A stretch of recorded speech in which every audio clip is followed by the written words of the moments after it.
High! আচ্ছা তোমরা কি আমার মতো কেউ আছো যে একদিন উপোস করে পরের দিনকে মনে হয় কত জন্ম খাইনি? তাহলে কিন্তু অবশ্যই কমেন্টস করে জানিও। শিবরাত্রির পরের দিন সকালবেলা এত জোর খিদে পেয়ে গেছিল তাই ১ কাপ চা আর ১ বাটি চিড়ে ভাজা নিয়ে ১ম এ পেট পুজোটা করেই জামাকাপড়গুলো ভিজিয়ে দিয়ে চলে আসলাম ঠাকুরঘরে। আজ যেহেতু বৃহস্পতিবার ঠাকুরঘরের অনেক কাজ থাকে তাই বাসন-টাসনগুলো মেজে ঘরবাড়ি ঝাড় দিয়ে চলে গেলাম আমি ব্রেকফাস্ট বানাতে। আর মাকে বললাম, "তুমি আজকে পুজোটা দিয়ে দাও।" মা এদিকে পুজো করছে আর আমি বানাচ্ছি এদিকে জলখাবার। জলখাবারে ছিল আজকে সাবুর পোলাও। গতকাল শিবরাত্রি সেই সাবু ভেজানো ছিল সেটাকে দিয়ে আজকে ব্রেকফাস্টটা কমপ্লিট করলাম। এদিকে ঝটপট করে রান্না বসিয়ে দিয়েছি কারণ প্রচুর জোর খিদে পেয়েছে আর কতক্ষণে মনে হচ্ছে ভাত খাবো। আর এদিকে রান্না করতে করতে দেখি ছেলে চলে এসেছে, ওকে একটুখানি আপেল কেটে দিয়ে বললাম তুই খা, ততক্ষণ আমি রান্না বান্নাগুলো কমপ্লিট করে নিয়েছি। এদিকে গ্যাস ট্যাস মুছে চলে আসলাম কলপারে। কিছু জামা কাপড় ভিজিয়েছিলাম সেগুলোকে কেচে ধুয়ে একবারে স্নান করে বসে পড়লাম খেতে।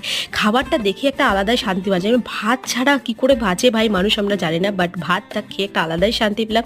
দেন বাসন টাসন মেজে বসলাম এখন শীতের জামা কাপড়গুলো আলমারিতে গোছাতে। চলো আমি এখন আলমারি গোছাম, তোমরা চ্যানেলটিকে সাবস্ক্রাইব